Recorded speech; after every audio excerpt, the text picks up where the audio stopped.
সেই 2011 সাল থেকে নামতা পড়ার মতো উনি বলছেন না, বদলা নয় বদল চাই। তা বদল এসেছে, কিন্তু উনি তো মার খেয়েছে, ন্যায় প্রতিষ্ঠা করতে গিয়ে মার খেয়েছে। আর এই হকের লড়াইয়ে জিত জানবেন সত্যের হবে।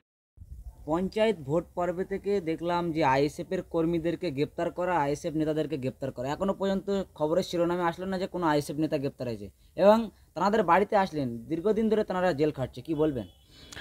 দেখুন, বিষয় হচ্ছে যে এই যে শাসক দল, তারা আসলে এতটা ভয় পেয়েছে আইএসএফের বিরোধী রাজনৈতিক যে মতাদর্শ, সেই মতাদর্শকে তারা এতটা ভয় পেয়েছে যে তারা এমনি তো বিরোধী শূন্য রাজনীতি বাংলায় তৈরি করবে, একটা ফ্যাসিবাদী ভাবনা আমাদের রাজ্যের সরকারের রয়েছে, শাসক দলের রয়েছে।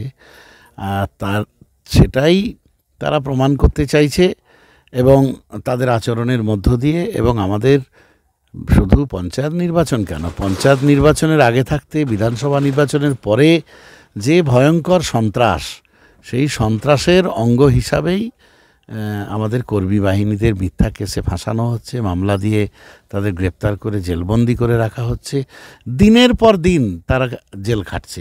একাধিক গাড়ি তো ভাঙড়ে এসেছিল, এই ভাঙড়ে তাই তৃণমূলের কেউ গ্রেপ্তার হলো না, বা এখনো পর্যন্ত কোনো প্রশ্ন উঠলো না। আইএসএফের একাধিক মানুষ গ্রেপ্তার আছে, তাদেরকে জামিন হচ্ছে না।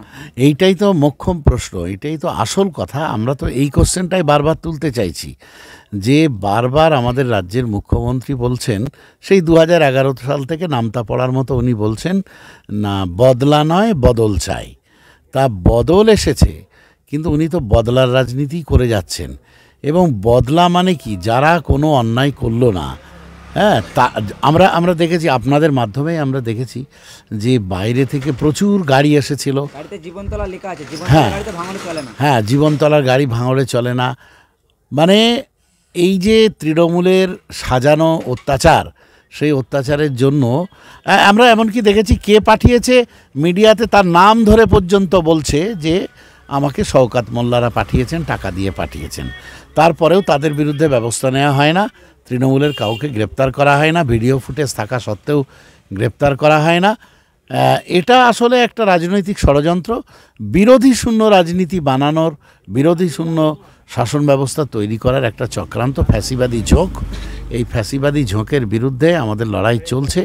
আজকে আমি এসেছিলাম, আমাদের যে কর্মীরা যারা জেল খাটছে, এখনও অন্ততপক্ষে 1 ডজনেরও বেশি কর্মী আমাদের মিথ্যা মামলায় জেল খাটছে, তাদের আজকেও জামিনের আজকেও শুনানি ছিল বারুইপুর কোর্টে, কিন্তু দেখা গেল যে জামিন খারিজ হয়ে গেছে।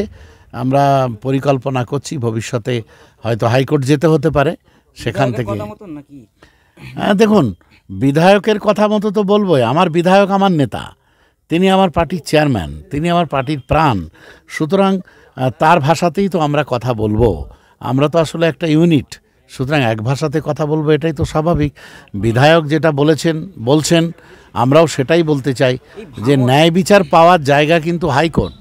হাইকোর্টকে আমরা সম্মান দিই, মর্যাদা দিই, হাইকোর্টে আমরা ন্যায় বিচার পাবো, এটা আশা রাখি।